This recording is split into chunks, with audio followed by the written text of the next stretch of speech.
Γεια χαρά σε όλους και καλώς ήρθατε σε άλλο ένα νέο βίντεο του καναλιού. Πολύ το περιμένατε αυτό το βίντεο. Σήμερα θα μιλήσουμε εντάχει βέβαια, γιατί δεν υπάρχουν πολλές πληροφορίες, για το DJI Mini 5 Pro και το Neo 2. Κυκλοφορήσανε κάποιες φωτογραφίες του Avata 3, αλλά και νέες πληροφορίες για το DJI Mini 5 Pro. Θα ξεκινήσω με το 5 Pro, να πω ότι ήδη έχει ξεκινήσει η διαδικασία για να κατατεθεί στο FCC. Γίνεται μια διαδικασία και κατατίθονται κάποια χαρτιά όταν είναι να πάρει έγκριση από το FCC από την Αμερική ένα drone.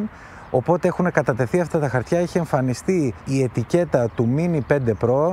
Ξέρουμε από τώρα ότι θα είναι OcuSync 4 Plus, όπως είναι και το Mavic 4 Pro, και αναμένεται, παιδιά, οι ημερομηνίες λένε ότι πιθανότατα και μέσα στον Ιούλιο θα ξέρουμε περισσότερα τις επόμενες εβδομάδες. Και τώρα για το Neo 2, του οποίου είδαμε φωτογραφίες μαζί με το Avata 3, εδώ είμαστε λιγάκι πιο πίσω στο πρόγραμμα. Εντάξει, ούτως ή άλλως το Mini 5 Pro το περιμένουμε αρκετό καιρό. Είμαστε λίγο πιο πίσω στο πρόγραμμα με το Neo 2. Όμως οι ημερομηνίες πέφτουν γύρω ίσως Σεπτέμβριο-Οκτώβριο, δηλαδή ένα χρόνο μετά το release του Neo έχουμε πιθανότατα το Neo 2. Για το Avata 3 ακόμα δεν έχω ημερομηνίες συγκεκριμένες, ούτε φήμες.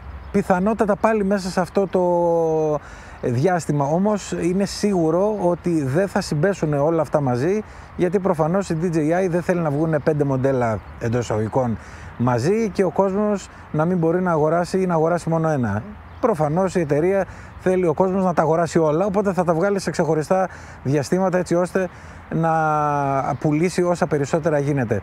Αυτές ήταν οι τελευταίες πληροφορίες για Mini 5 Pro, Neo 2 και μερικές που είπαμε για το Avata 3. Ευχαριστώ πολύ που ήσασταν για άλλο ένα γρήγορο βίντεο κοντά στο κανάλι. Like, subscribe, τα σχόλια σας από κάτω και τα λέμε στο επόμενο. Γεια χαρά!